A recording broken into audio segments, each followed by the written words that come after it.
All right. Hopefully, we'll just wait a little bit for people to crawl in.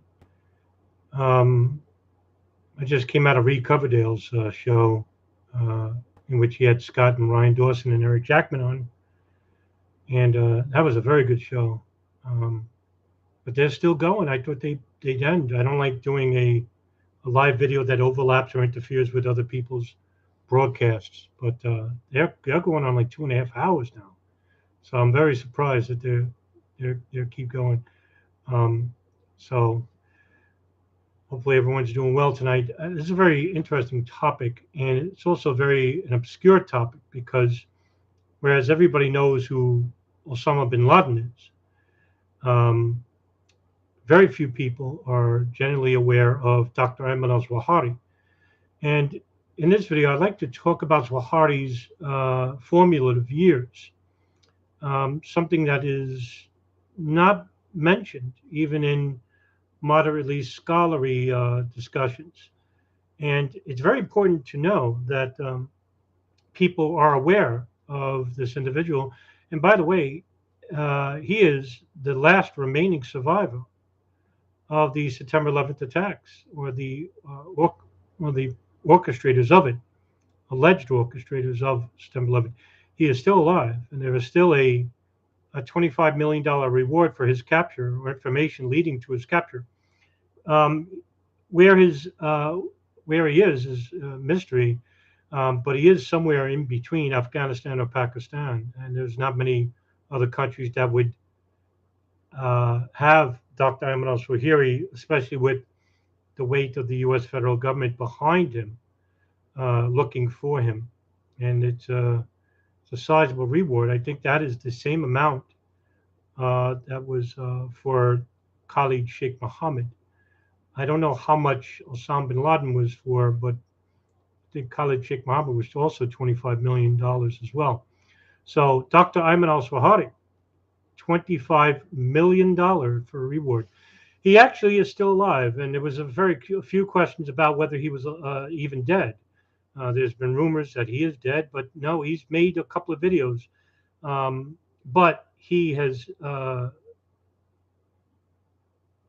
lost a lot of weight behind his power. Most of Al Qaeda is decimated. The majority of Al Qaeda is located in the Arabian Peninsula. They don't have the international foundations as they once had during the mid 1990s to the early 2000s period. And the United States basically has decimated Al Qaeda and destroyed the hierarchy. Osama bin Laden is dead. Mohammed Atef, the military commander, and a lot of their subordinates, Khalid Sheikh Mohammed, um, are captured or in Guantanamo. Ahmed al Hasnawi, a financier as well. And also other lower subordinates that were alleged to have been Al Qaeda, like Abu Zubaydah, who is currently in Guantanamo, um, held in indefinite detention. And it's just, he was tortured mercilessly by the CIA under the rendition and torture program. And a lot of these people are, they were the power behind the group and the emir of Al Qaeda. He's now the leader of Al Qaeda, Dr. Ayman al Zawahiri. So I'd like to start off with his formative years in that um, he was born in Cairo, and he was actually a very studious youth. He excelled in school and he loved poetry. And one person in particular that Dr. Ayman al Zawahiri adhered to was Sayyid Qutb. Sayyid Qutb is actually an Egyptian scholar, also part of the initial foundation of the Egyptian Muslim Brotherhood, which was created to oppose the British influence in the country when it wanted its independence. And what they wanted to do was bring back Islam to the fold under a secular government led by King Farouk, and later on, and a much more nefarious individual who spread Arab nationalism was Gamal Abdel Nasser. Dr. Ahmed Swahili didn't like sports, much like Sayyid Qutb. When Sayyid Qutb visited the United States and went to the university here to study, he actually saw that the United States was basically primitive in that aspect, where they wasted water on their lawns, or boxing he didn't like, thought it was a brutal and ignorant sport. Um, Zawahiri studied medicine at Cairo University, and he graduated in 1974. Um, Following that, he spent 3 years as a surgeon while he served in the Egyptian army. Now, one thing about these Egyptian radicals I'm going to mention, and the group that Ayman al-Zawahiri was part of, a lot of them were Egyptian army officers. Some of them at the highest rank, lieutenants, uh, lieutenant generals. This is something to pay attention to.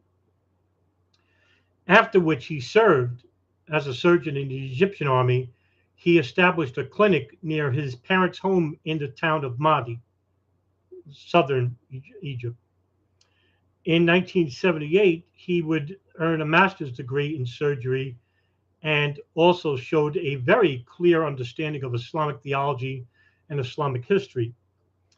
Um, he comes from a very affluent background. His family was, even though his town and his surroundings were quite poor. Al-Zawahiri studied very intently the works of Sayyid Qutb and Ala al-Maldawi and Hassan al-Nadawi. These are Egyptian Islamic scholars as well. Um, he, at a very young age, Dr. Ahmad al-Zawahiri, and I believe it was at the age of 14, 15, joined the Egyptian Muslim Brotherhood. And Egyptian Muslim Brotherhood is a little bit different than the other Muslim brotherhoods, such as the Syrian Muslim Brotherhood, whereas the Egyptian Muslim Brotherhood were based on a political and theological background. Syrian Muslim Brotherhood is a strictly political background that later turned into a very radical fundamentalist group, which later reformed. One thing about the Muslim Brotherhood is that they keep reforming, they keep changing with the generations of the times. Something that Ayman al-Zawahiri didn't agree to, and I'll point this out in a little bit.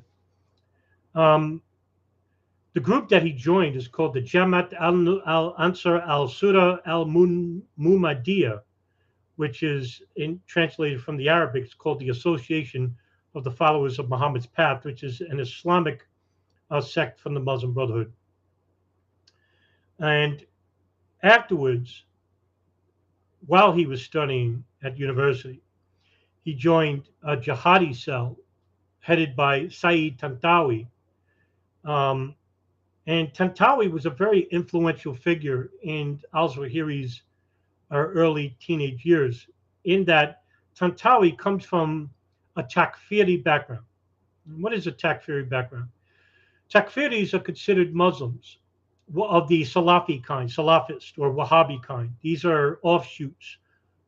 They're affiliated with the Sunni majority Islamic group, but they're radicalist branches where they believe that the Islamic community outside, just within the Sunni group, they consider Shias and Sufis and Alawites as heretics, non-Islamic. And so they'll consider them apostates or munafiq, which is translated to fake Arab, fake Muslim. Takfiris are people of the book, as they say, that denigrate other Muslims of other backgrounds, like Sufis and Shias, as non-Muslim, as munafiq. Takfiri, those who declare other Muslims as non-Islamic. And these people are, they consider apostates, Islamic apostates, as even worse than, say, Jews or secularists or Christians. They hate the Sufis and the Shias and the Alawites and the Hanafis, as they don't like these people. They hate them and they consider them worthy of death. Nevertheless, al-Zawahiri studied under Tantawi, and this is where he became part of the Takfiri mentality. He also trained al-Zawahiri to assemble explosives and how to use guns. And in 1974, the group that Tantawi and Zawahiri were with split because the group declared Tantawi's brother as an infidel, a kafir. Um, this is what happens when the Takfiris don't consider other Muslims as strongly believed or strong within the Salafist Wahhabi ideology, and they'll just easily just commit them as Takfiris, worthy of death. Um, in 1975, after the split, it was Tantawi who traveled to Germany. And Ayman al-Zawahiri took over the leadership of this very small cell. And he immediately organized this small cell with other people like Isam al-Kamari, Khalid al-Islambuli, Muhammad ibn al-Faraj. And a lot of these people, and Munir al-Zatayat was a lawyer who wrote a book called Al-Zawahiri as I Knew Him. And it's a very good book, actually, and one of the very few books in the world that could speak with any authority about who Dr. Ayman al-Zawahiri really was. So I will name the book again. It's called Al-Zawahiri as I Knew Him. It's an excellent book. I would suggest getting it to understand al-Zawahiri in a much more in-depth book. No other book in the world comes close to understanding Dr. Ayman al-Zawahiri. And it was during this time that al-Zawahiri decided to create this small group of military commanders in the Egyptian army, as well as theological professors, self-appointed theological professors. A lot of these people from the Takfir background are not scholars at all by any means. One thing about Salafists and Wahhabis is that they are very fundamentalist, ultra orthodox, very fervent in their beliefs, but they don't read. They come from a very poor background where literacy is absent in their lives. So they learn from an imam. And the imam, much like an evangelical pastor here in the United States, in these prosperity gospel churches, they'll be the imam or the leader, the teacher, to a bunch of people who are basically coming from a very illiterate background. Now, in these neighborhoods in Egypt, it was very easy to get a lot of these people from a very poor background who hated the government anyway, because the government was corrupt and was very deficient toward the middle and lower classes. So there was no shortage of influx in regards to getting any recruits for these radical fundamentalist cells. They're willing to join these groups to try and change and overthrow the governments, and we'll get to that in a minute. Dr. Ayman al-Zawahiri basically created a small group and called it al-Jihad.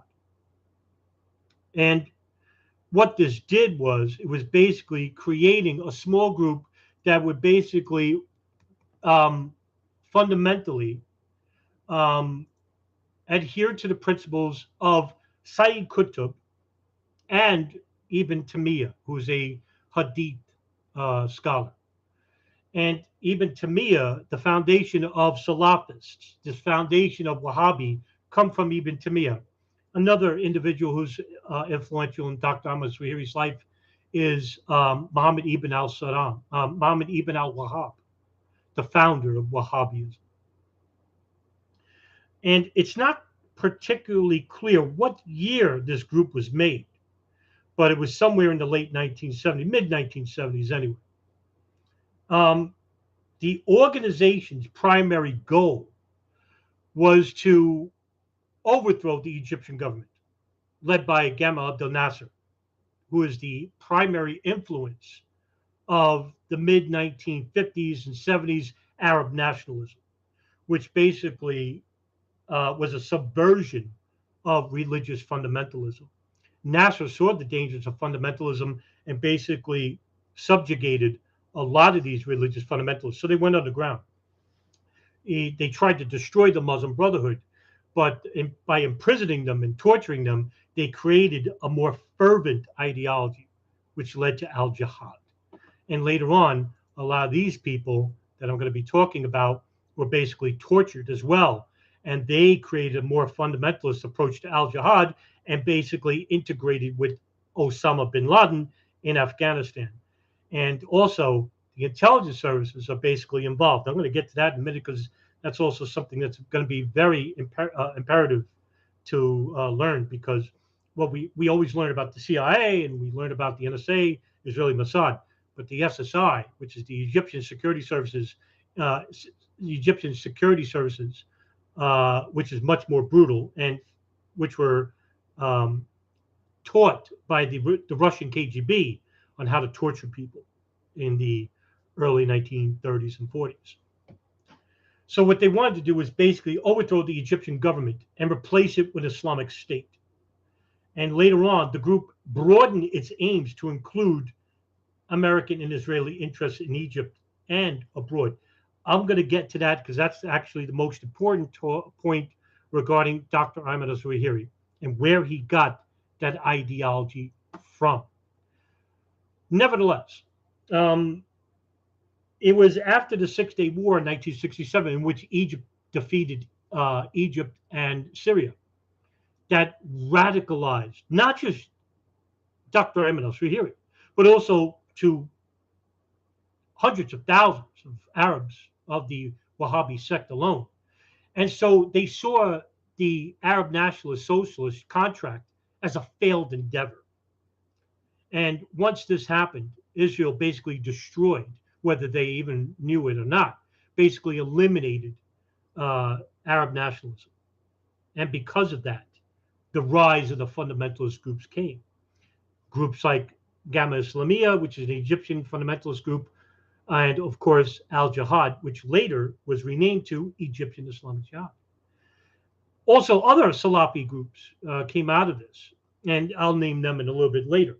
But initially, these groups and these people basically saw that we need to combat Israel and at the same time also combat ideologies or other religions like Christianity and Judaism that would be an affront to Islam. Now, of course, let me be quite clear here.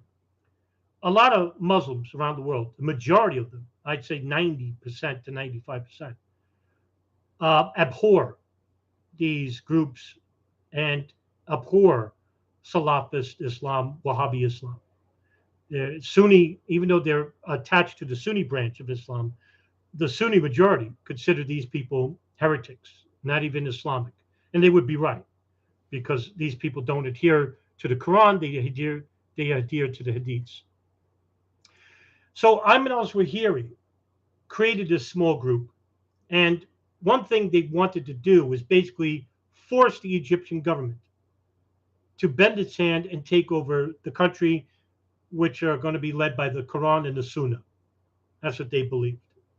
And so they created an operation in which they were going to assassinate the Egyptian president Anwar Sadat.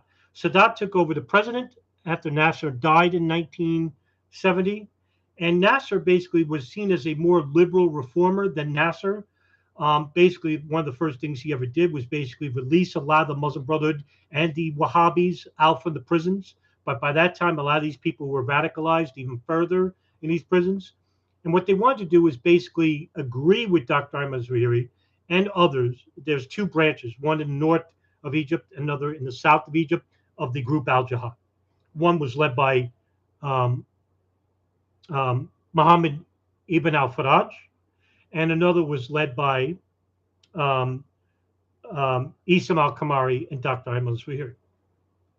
So what they wanted to do was basically force out Sadat, depose him, and basically take over the media and the airwaves, and then have a lot of these people who are from the Egyptian army anyway, take over the military and then take over the country. That was the goal of what they wanted to do. Sadat was assassinated in 1980, and basically what happened was his vice president, Hosni Mubarak, who was at this procession commemorating the Suez Canal, and it was a military procession. So a truck came over and basically shot at the promenade, which was where Sadat and Hosni Mubarak was, and they assassinated Sadat. He was killed, but Hosni Mubarak was injured. Mubarak takes over, as president, and basically is the worst idea to the fundamentalists. And what he did was basically arrest everybody. One of those people was Dr. Ayman al-Zawahiri. And they tortured Dr. Ayman al-Zawahiri brutally. He was hung upside down. He was electrocuted. They put cigarettes, live cigarettes, on his body. Um, they sick dogs on his legs. And yeah, it was pretty bad. But what they wanted was they wanted Isam al-Kamari, who was a military commander in the Egyptian military, was giving weapons. He actually gave the weapons to the people who assassinated Sadat. One of those people was a lieutenant general in the army, Khalid al-Islambuli. And Isam al-Kamari is a military commander, but they didn't know where he was, but they knew that Ayman al-Zawahiri was his best friend.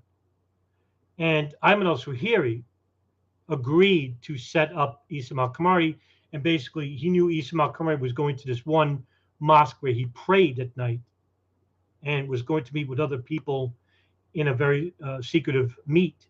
But Ayman al-Zawahiri was there and set up Isam al-Kamari. Because of this, because of Dr. Ayman al-Zawahiri informing on his best friend Isam al-Kamari, it ruined him and it changed him. And he never forgot that. And Zawahiri, even though he went through torture, he actually testified in the Torah prison and in the courts. And this is relegated in the book by Montasir al-Zayat that I mentioned before, in which Montasir al-Zayat said that Ayman al-Zawahiri testified against Isam al-Kamari and others in a court of law about the assassination of Anwar Sadat. Whether he was forced or not is irrelevant, okay? Because what happened was he basically changed radically from this. And because of this, he decided to take out his anger on anyone involved with the Egyptian government. The Egyptian police went inside the house of Mohammed ibn al-Faraj, leader of the Cairo branch of al-Jihad. And what they found was a document called The Neglected Duty. And in this document, basically outlined two enemies. One was called the near enemy. The near enemy is Arab secular governments that existed under Gamal Abdel Nasser. Syria, Jordan, Egypt, and what they wanted to do in Libya, and what they wanted to do was to take over one country at a time, basically eliminating these presidents and forcing and getting recruitments in the military to then force a deposition of sorts, force the secular governments out of these countries, and then one by one create an Islamic country, whereas they would have a caliphate in the region of the Arabian Peninsula and Africa, north of Africa. And because of this, they would go on to the other enemy. The other enemy is the far enemy. The far enemy is the United States and Israel, in which they considered the United States and Israel the primary cause of the division of the Arab and Islamic republics, in that they saw that the United States, U.S. imperialism, as well as the Israelis' own imperialistic nature toward the Palestinians, was basically a war on Islam. So they considered this not an end to the war, the Crusader war against Islam. They saw it as an extension, and that it never ended. And that's the mentality of these takfiris, of these Wahhabis, these Salafis, is that they have this warped view of the world. Not saying that they're totally wrong. I mean, U.S. imperialism does exist. The Israelis' nationalist policy, Zionism, does exist, and they are antithetical to Islam. However, these are not the right people to become the spokespeople for the Arabs themselves. The people that we should hear from are from the moderate Islamic voices who abhor violence, who abhor ideologies which are based upon the anti-ethical positions toward their religions. And this is a fine line because even though I'm atheist and I'm still learning about Islam in general and other monotheisms as well, is that I do have a slight understanding, if you will, of Wahhabism and Salafism, and I know for just by studying these ideologies that they're anti-ethical to Islam as a whole. And Dr. Ayman al-Zawahiri basically um, became full and enveloped with the Takfiri ideology. And so what happened was Egypt, after the sentencing of these people that were involved with the Sadat assassination, um, basically it was over 1,500 people that were arrested. And a lot of these people were tortured mercilessly, terribly. And they released a lot of these people. And a lot of these people also came from other countries, but a lot of them were Egyptians. So Ayman al-Zawahiri was released, and he went to Pakistan because at that time, Afghanistan, which was invaded by the Soviet Union, called on a declaration of the Islamic Ummah, or the group Islamic Unity, um, to come and engage in jihad, a noteworthy jihad, which is which was a noble cause.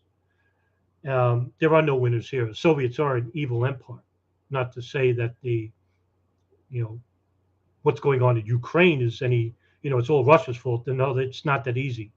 There's a lot of history behind Ukraine and the United States and the CIA's, involved in it. And I'm not going to get into that now. But Soviet Union invades Kabul in 1979 under the pretense of deposing a lot of these Russian conscripts who were basically slaughtering Afghan Pashtuns wholesale. And, they saw the Russians as a secular invader. And this brought about a whole bunch of Muslims to the fray. But one thing was for certain: the Afghans, led by an ideology called Hanafi, saw the Arabs, foreign Arabs, as a useless lot because they weren't very good fighters. The Afghans were. They were exceptional fighters in their own right. When the Egyptians released Dr. Ayman al-Zawahiri and people like Omar Abdel Rahman of Gamma Islamiyah, Abu Ubaidah al-Banshiri, a lot of these people served in the Egyptian military. So they went to Pakistan, they went to Afghanistan.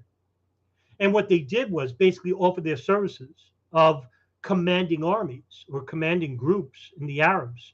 And the Arabs made up about approximately 10 to 15% of the fighting force of the conscripts that fought against the Soviets in Afghanistan. But what they did was Ayman al-Zawahiri went to the Red Crescent Hospital in Pakistan. And that is where he met Osama bin Laden initially. He also met with other Afghan warlords like Abdul Rasul Sayyaf, Jalaluddin Haqqani, which later on made the group called the Haqqani Network, an offshoot of the Taliban, which basically are somewhat still around to the very day. They may go under a different name. A lot of these people have to change names so they won't grab the attention of U.S. intelligence and the military, and what other foreign intelligence services also. So he would spend the next 4 months in Peshawar in Pakistan. And what he did was basically, he was a foreigner. He was not known to many people. They knew about his activities in Egypt and with the Al-Jihad network, but the Afghans didn't like Arabs. They didn't like foreign Arabs. So he was put on like a leash of sorts. At the same time, what was happening in Pakistan was that there were 3 individuals. An Algerian scholar named Abdullah Anas, as well as a Palestinian imam and scholar in his own right, and jurist, Abdullah Yusuf Azam. Azam went to Saudi Arabia and visited Osama bin Laden before he came to Pakistan, and pitched him an idea that because there was such an overwhelming response of Arabs coming into Pakistan to serve in the fight against the Soviets, they wanted to create an office or a bureau of sorts where they can process these people and teach these people about how to fight in small arms or major arms combat fire. Uh, Also, to learn about theology, because Azam saw the war as a theological framework. This was disagreed upon by bin Laden and Dr. Ayman al-Zawahiri, and it was Zawahiri who instituted that to bin Laden. I'm going to get to that in a short minute. And what he did was basically change the foundation of the war. Azam, he was such a brilliant linguist. He was such a brilliant orator, and as well as a very powerful theologian in his own right, and wanted to push this idea of defensive jihad, which basically wanted to use the Islamic world to defeat the Soviets. And what happened was you had a lot of foreign aspects involved with the war, NGOs, non-government organizations, most of them from the United States. And Azam saw this as basically an insult, because what he didn't want was this to turn out to be the US's war. This was to be an Islamic war, but for the right reasons. And Azam had the right reasons. So did Abdullah Nas, and so did others as well, other Afghan warlords. But Afghan warlords are very finicky. They will bicker over the smallest things and basically just fight over this, just pure bureaucrats. The Afghan leaders were, and this basically offended Azam.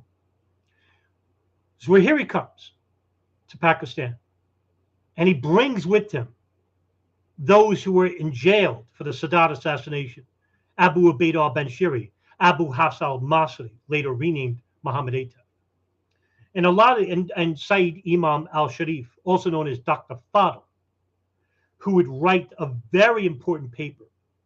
And basically, this paper would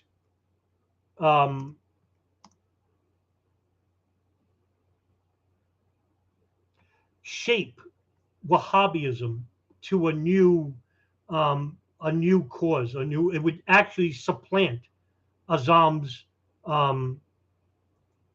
ideology, and it was called. I want to try to remember the Arabic. I'm gonna butcher it. It's called the Al-Umda, Fada al-Uda, or something like that. But from the Arabic, it's called the Essentials of Making Ready for Jihad, in which, and I'll read you from the transcripts. The guide begins with the premise that jihad is the natural state of Islam, and that Muslims must always be in conflict with non-believers, resorting to peace only in moments of abject weakness. Because jihad, above all, is a religious exercise, there are divine rewards to be gained. He who gives money for jihad will be compensated in heaven, but not as much as the person who acts. The greatest prize goes to the martyr. Every able-bodied believer is obligated to engage in jihad, since most Muslim countries are ruled by infidels who must be forcibly removed in order to bring about an Islamic state. The way to bring an end to the ruler's unbelief is armed rebellion.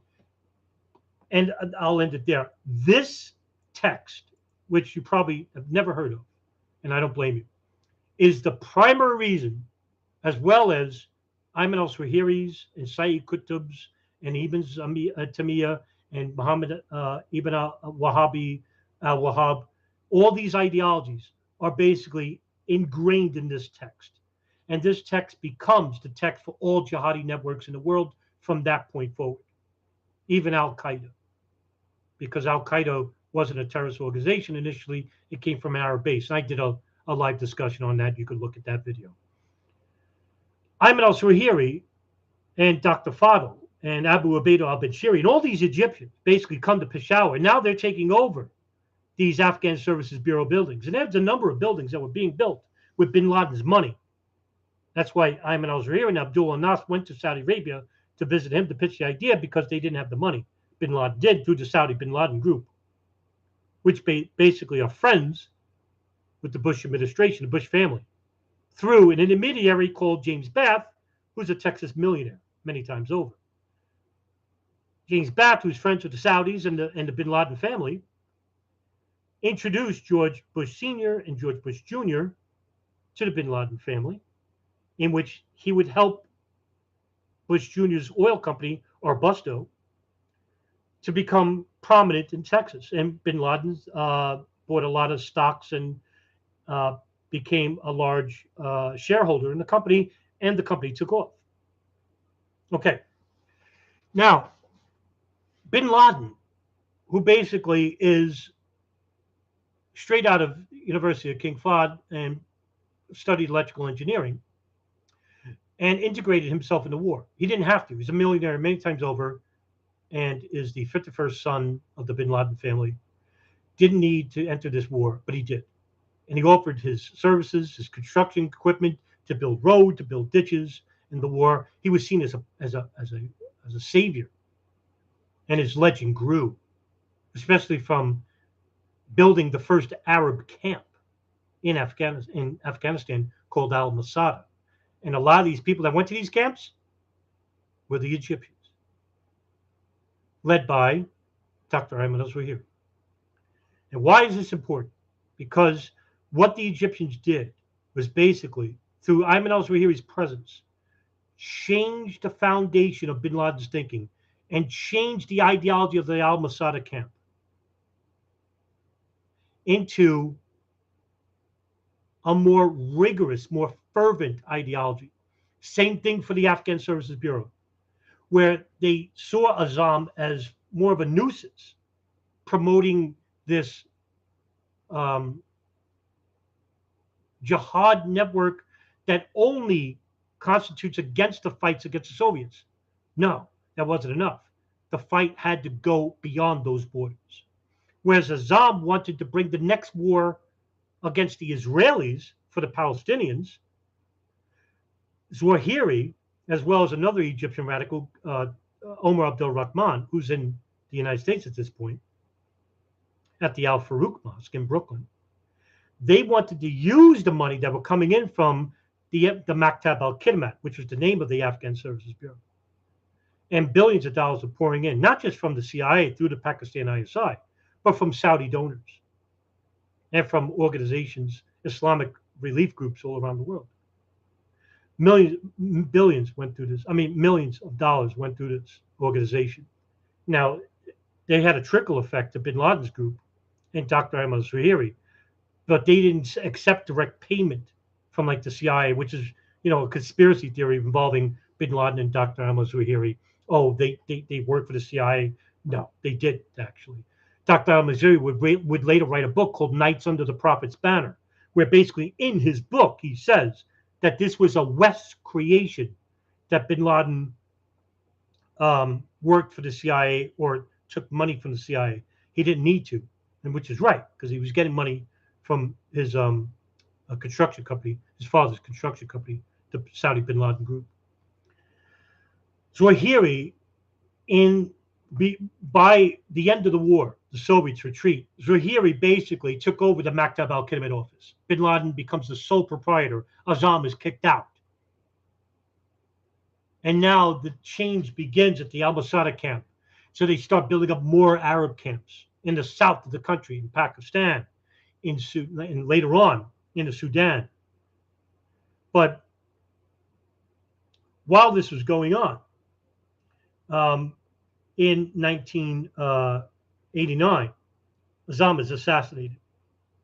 But before that, Dr. al-Zawahiri used to spread rumors about Azam, saying that he was an agent of Israel or an agent of Saudi Arabia or even an agent for the Pakistan ISI. Nothing was too good for Dr. al-Zawahiri. Why did he do this?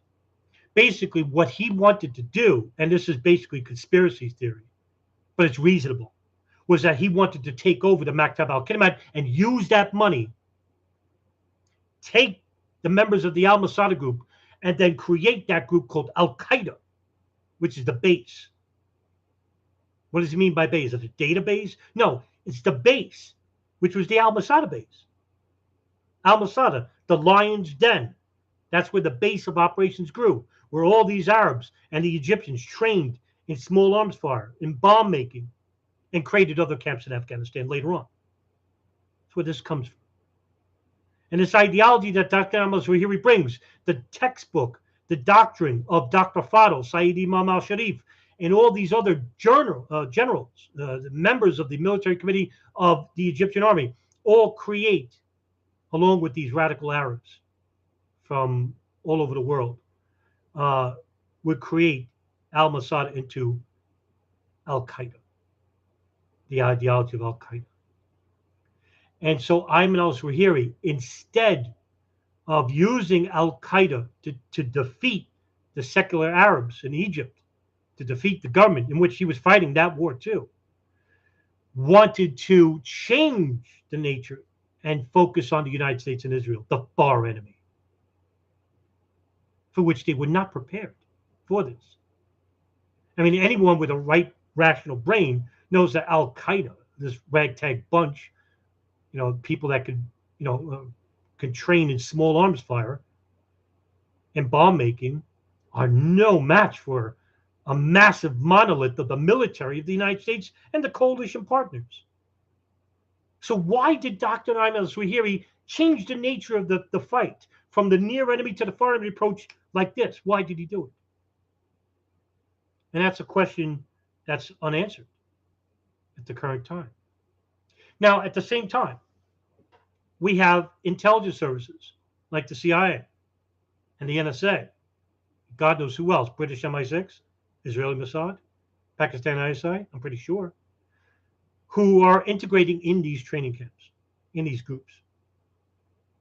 And it's left up to the imagination as to what information they had throughout the years. Now, why do I imply this?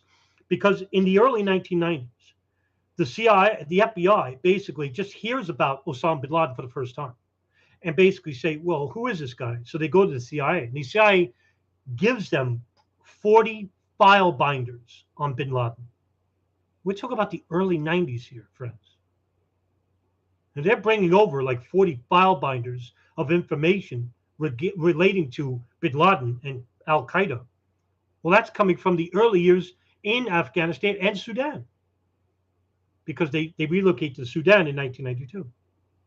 And that's where al-Qaeda originally begins as a group. And we know that through a number of documents called the Harmony documents, al-Tariq and al-Osama documents. They're in Arabic only, but some are translated from the English, and you have to find them. But they're well worth your understanding, because this is the exegesis of al-Qaeda and what Dr. Ayman al-Zawahiri brought to al-Qaeda. He brought the ideology of Dr. Fadl and the ideology of Muhammad ibn al-Faraj, the near enemy, far enemy approach. Now, in his book, The Knights Under the Prophet's Banner, Ayman al-Zawahiri basically says that this was his ideology, the near enemy, far enemy approach. No, it wasn't. It's Muhammad ibn al-Faraj. So what goes on here from this point on? What we do know is basically Zawahiri is a major influence in bin Laden's life. The single most influential male figure in bin Laden's fight outside of his father in his early years. But during his adult years, it was Dr. Ayman al-Zawahiri. And not to say that bin Laden himself was an aloof individual who basically was a pushover. No, he was not. He was a visionary, but his visionary was shaped through U.S. imperialism and the ideology of Dr. Ayman al-Zawahiri. So, in other words, what I'm telling you is that there is no real innocent person in all this in regards to terrorism and the effects thereof, because U.S. foreign policy is detrimental to the Arab world during the 1980s and, well, we could say from the 1970s to the early 2000s, and maybe even the future going forward. But it hasn't been the focal point. Now it's being changed to Eastern Europe, and that's for another discussion. But the Arab world has been subjugated by U.S. imperialism and their foreign policy. Ayman al-Zawahiri was basically just a product of that. But basically, he is himself a spoke in the wheel of sorts in regards to becoming that person. He didn't have to become that person. He could have chose to be a reasonable and moral individual, but he chose not to. But it wasn't like the choice was very hard to make, if you know what I mean. So what I'm saying is that U.S. imperialism basically pushed Zawahiri, pushed bin Laden, pushed other radical Arab fundamentalists in that direction. And it wasn't very hard. All they needed was the motivation to do so. That's all. Um, but Zawahiri didn't forget that Hosni Mubarak, the president of Egypt, was one of the reasons why he was in Pakistan and why he was this way. So Egyptian Islamic Jihad and the Gamma Islamiyah group, another radical fundamentalist group in Egypt, still tried to commit terrorist actions in Egypt. And one such venture was in 1995 when members of Egyptian Islamic Jihad tried to assassinate Hosni Mubarak, but failed while he was going to a conference meeting in Ethiopia. And Zawahiri was also implicated in an assassination attempt on then Pakistan Prime Minister Benazir Bhutto, who was seen as who is a woman, first of all, in an Islamic country, 95% Islamic, based on the principles of Hanafi and Wahhabi, and basically wanted her out of the way. But she was actually assassinated by a group of assailants that weren't affiliated with Ayman al-Zawahiri and the Egyptian Islamic Jihad. The Al-Qaeda group basically integrated with the Egyptian Islamic Jihad in the year 1999. And what happened was in 1998, bin Laden, through the influence of Rafai Taha, part of the Egyptian Islamic Jihad, and Dr. Ayman al-Zawahiri, was a co-signer of the document Jihad Against the Crusaders and Jews, which was the second fatwa by bin Laden, in which, in this declaration, bin Laden made no distinction between civilians and military. Whereas the first fatwa in 1996, bin Laden created a fatwa that wanted to just eliminate U.S. military from Mecca and Medina, the two most holiest sites in Islam. And this second fatwa basically helped Ayman al-Zawahiri because he needed bin Laden's money in regards to trying to fight another war, which was the near enemy approach in trying to kill Hosni Mubarak and implement an Islamic caliphate in Egypt. So that was another reason why he joined with bin Laden, and Egyptian Islamic Jihad joined with Al-Qaeda and created the World Islamic Front Union. And from that point forward, they wanted to take the war to the United States. They were behind or affiliated with the bombing of U.S. embassies in Tanzania and Kenya in '98. And of course, an outside agitator who was not affiliated with Al-Qaeda at the time, Khalid Sheikh Mohammed, who's a Baluchistan family, whose nephew is Abdul Basit al-Karim, Karim Basit, also known as Ramzi Youssef, who is behind the 1993 World Trade Center bombing, as well as the Bajinka plot, which is where 9/11 came from. Khalid Sheikh Mohammed went to Dr. Ayman al-Zawahiri and Mohammed Ataf and Osama bin Laden and pitched the idea of the planes operation. And initially, it was to hijack 10 planes and crash them into the Sears Tower, the Golden Gate Bridge, CIA headquarters in Langley, World Trade Center, Pentagon, U.S. Capitol, White House, and a nuclear facility. But it would require too much. Now, take this with a grain of salt, that this was pitched to bin Laden, because it came from the torture of Khalid Sheikh Mohammed and Ramzi bin al-Shibh. However, Khalid Sheikh Mohammed and Ramzi bin al-Shibh did an interview with Yosri Fuda of Al Jazeera. And basically, this is before they were even tortured, and told them about what they did. They were behind 9/11. And the book is called Masterminds of Terror, written by Yoshi Fuda and Nick Fielding. And I've interviewed Nick Fielding. It was a fantastic interview. And that story turned out to be true. So they were the orchestrators of 9/11, but it wasn't like they had help. And I'm talking about the intelligence agencies. Dr. Ayman al-Zawahiri told bin Laden about the far enemy approach, and what they needed to do was basically fight a war on two fronts: near enemy, far enemy approach. And bin Laden agreed. But bin Laden knew he couldn't defeat the U.S. military. He knew by doing this, the planes operation, that they would invade Afghanistan.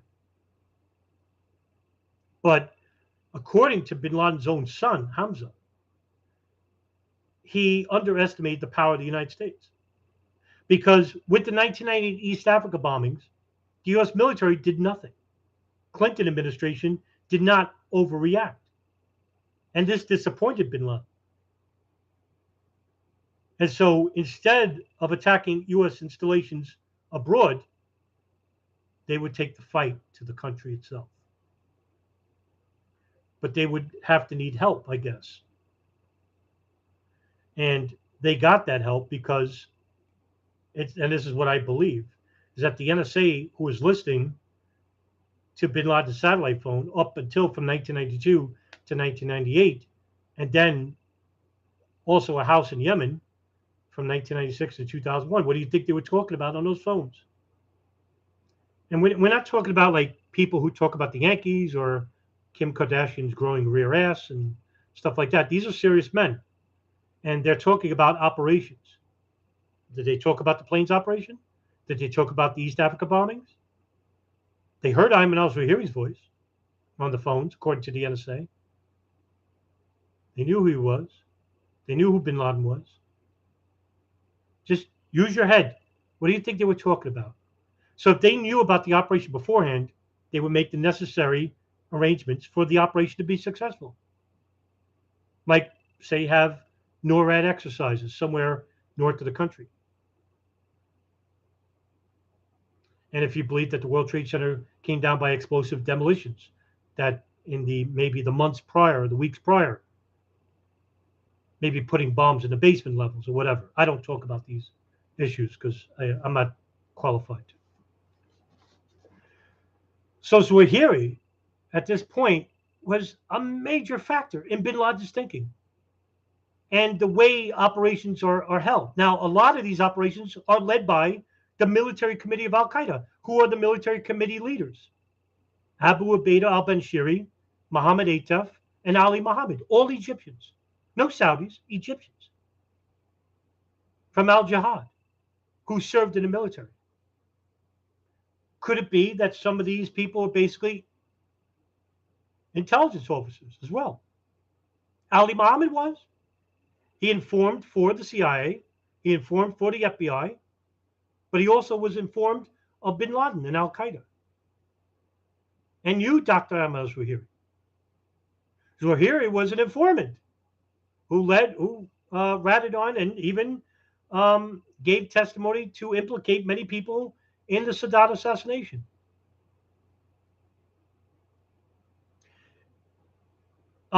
So, take that, like I said, be careful with your speculations. Some could lead to irrational ones. But it's not impossible to think that maybe some people in these groups were basically working indirectly for the intelligence services, maybe foreign, domestic, or a combination of both. Or maybe they were just radical fundamentalists who were being used by foreign or domestic agencies like Israel or Saudi Arabia or Pakistan, or the United States, or maybe even a combination of all. And all I wanted to do was, I didn't want to talk about 9/11. I talked about it ad nauseum. Don't want to bore you. I did want to talk about the primary foundations of Ayman al-Zawahiri, where he got his ideology from, how much of an influence he was for bin Laden and al-Qaeda. And I hope in this video I did elucidate that to the best of my ability. And if you have any questions, I'll answer them if you want. Um, but yeah, I wanted to stop at the mid 90s basically because I didn't want to go too far. I don't like to stretch any further because I might lose you. I just wanted to condense it to a certain point in time. And I didn't even mention about um, other areas involving the Egyptian Islamic Jihad in Afghanistan and how much of an influence they had on the Arab training camps like Al Farouk, Tanak Farms, and other training camps that basically trained Al Qaeda operatives. And they were a major factor in influence in Bin Laden's life and with the ideology of Al Qaeda, and especially in the Sudan when they relocated. And I did a video about that regarding Bin Laden, Osama bin Laden, and of course Al Qaeda. I did a live video about Al Qaeda in the formula of years. Go watch that to see what I'm talking about regarding their relocation to the Sudan. And but no, I think that would be it for now. And hey, listen, thank you very much. I know a lot of you came from Reed Coverdale's Four Horsemen video, and thank you very much for coming and for entertaining me and for listening to me regarding Dr. Ayman al-Zawahiri and his formula of years. And I'll see you in the next live video. Thank you very much for coming, guys.